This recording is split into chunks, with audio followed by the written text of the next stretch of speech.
everybody, hope you're all okay. Right, today I'm going to show you how to make rock cakes ready for your practical lesson. So watch this carefully, maybe practice at home before you do your practical lesson in class, and hopefully you'll get a nice baked product then to take home after your lesson. Right, I've got all of my ingredients here. So I've got some self-raising flour, I have caster sugar, I've got some dried fruit, I've got sultanas here, but you can use dried mixed fruit or raisins, or if you want to you could do plain ones, it's up to you. So you don't need to put the fruit in if you don't want to put fruit in. I've also got some hard butter because we are doing the rubbing in method today. Okay, so we want to make sure it's hard butter. This is unsalted butter. I've got some mixed spice, and we just need a little bit of milk and 1 egg. Okay, so I've got all of that ready and prepared. Right, first thing you're going to do is make sure you've washed your hands, you've got a clean apron on, and you've got out all of your equipment. And also you've put your oven on at 200 degrees. So make sure you've preheated your oven to 200 degrees. So I'm going to do that now. Okay. All right, so let's get started. So in my large bowl, I've placed my flour in there, and I'm going to add in there my butter, and we're going to use a round bladed knife. So that's just a normal knife, one of these. You're going to cut the butter up, okay? So you can hold it in your hand and cut it up like so. But we want to cut it up into small pieces so that we can rub this into the flour, okay? So we want to do what's called the rubbing in method. If you remember, when we made the small cakes, you did the creaming method where you creamed the ingredients together, okay? So the reason why I'm doing this is so that the butter can be distributed more into the flour and you've not got one big piece of butter. So you're going to rub this in. So using your fingertips and your thumb, you see that? I'm just rubbing it in. Don't scrunch it all in like this because you're just going to get one big block of buttery mess, okay? You want to rub it in, lift and rub it in like this. You can see it falling through my fingers as I'm doing that. Every now and then you want to give the bowl a turn so you're not rubbing in the same place all the time. And keep doing that until all of the butter is started to coat the flour grains. So you're getting what looks like breadcrumbs. Okay, if I just move the camera down a little bit, you'll then be able to see a little bit better what's going on in my bowl. There you go. Okay, so just rub that in, moving it round until all that butter has started to disappear to coat the flour grains. So we're giving the flour a waterproof protection, because once we start to add some liquid to flour, something called gluten starts to develop. And that's really good if you're making bread, but when making something like this, rock cakes or scones, okay, we don't want too much gluten because we want to keep the texture of the rock cake still nice and soft and airy. We don't want a bread-like texture. And developing gluten in the flour will give you that bread-like texture, okay? So that's what we're trying to stop. Right, so my flour has started to turn a pale yellow colour. The mixture now looks a bit like breadcrumbs. Can you see that as I'm lifting it out? There's still a few large lumps in there that still need to work through.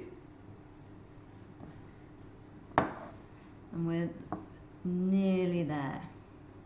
Well, once you have done all of that, I'm going to start adding some other ingredients. So I'm going to add my sugar. Now I've got caster sugar here. If you've just got, you know, what we call the normal granulated sugar in your cupboard, that's absolutely fine. Caster sugar just gives a sort of lighter texture, but you can use either or. Right, there you go. Can you see now it's more of a pale yellow colour from the butter. If there's any really large lumps, you can give your bowl a little shake, and really large lumps should start to disappear. Right, so I'm going to add in now my sugar, so that can go in. So I've already measured that out. And I'm going to add in my sultanas that have been measured out. And I'm also going to add in a little sprinkle of mixed spice. So that can go in too. I'm just going to stir all that together to combine all of the mixture. Right, next thing, we need to add some wet ingredients. So also remember, clean as you go. Keep your area tidy. Now in a small bowl, I'm going to crack my egg a couple of times. Add that into a small bowl. Eggshell into the bin. And I'm going to add a little bit of milk. Okay, just 15 ml, so a tablespoon of milk, just to loosen up the mixture a little bit. Okay, so I've used some measuring spoons to do that. And then using a fork, I'm going to whisk that together. Okay, so that won't take long to whisk together. Alright, whisky, whisky, whisk. There we go, the egg and the milk is mixed together. And then I'm going to add that into my large bowl. Okay. And mix all that together. So you can use a wooden spoon. I'm just using a spatula here, but wooden spoon or something to mix everything together. And then you'll start to see the mixture that's started to stick. The wet mixture started to bind together with the dry mixture, and it will start to form like a stiff dough. Now these are called rock cakes, not because we want them to have the texture of rocks, far from it. We want them to have a nice crunchy outside texture, maybe look a little bit like rocks because of the outside texture, and then we want them to be nice and soft in the middle. They're a little bit like scones, but more of a crunchy outside texture. Right, so you can see here now it's all started to stick together and form more of a dough. Right, so nearly there. So I've got my oven preheated at 200 degrees and my mixture has started to form. Right, scrape off all of the mixture from your spoon, and then you want a baking tray with some baking paper on it. And there we go. And we're going to add spoons of mixture onto the baking tray. Okay, so I'm just using a tablespoon of mixture. So get a tablespoon of mixture like so. And then we're going to spoon this onto a baking tray using a spatula to scrape it off your spoon. Okay, and then again, so give them a little bit of space to spread out a little bit. Okay, you don't want these too small either because they will just burn otherwise. So scrape it off. And then again, you're going to keep doing that. See, about like that with your tablespoon. Scrape it onto your baking tray. You want between 6 or 8 same sized balls of mixture on your baking tray. Okay, so they don't need to be perfectly round. Remember, they're called rock cakes and rocks aren't perfectly round. Can I get another one out? I don't think I will. So if you've got any mixture left in your bowl, like what I have here, okay, it's not enough really to make another one. So I'm going to just place bits onto the ones that I've already got here. Right, there we go. So I've made 5. So you probably want 6 or 7 really, but 5, I made 5 big ones. There we go.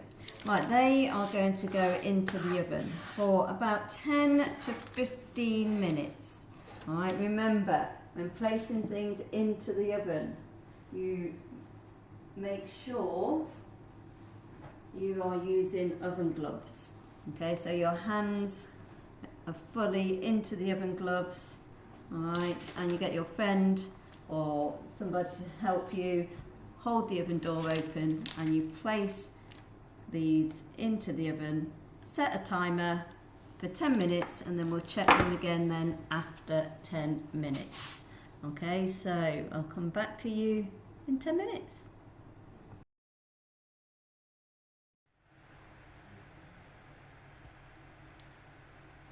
Hello, so we're back again, and I cooked these for about 12 minutes. So I said between 10 and 15. So these were about 12 minutes, and you can see now that they are nice and golden brown, and they've risen slightly. They are still soft, but as these cool down, they will harden up. So when you remove something out of the oven, remember you're using oven gloves. You hold the tray by both sides. You make sure you have a pan stand ready. So this is my pan stand here. Holding the tray by both sides, and you place your tray onto your pan stand. You make sure you have a cooling rack out ready as well, and you've got a bowl of warm soapy water ready to cool your tray down. Okay, remember this tray is hot. Always remember that. So I'm going to place my rock cakes onto my cooling rack. So all I'm doing is holding the piece of baking paper and pulling the tray back. Okay, again, remember this is very hot.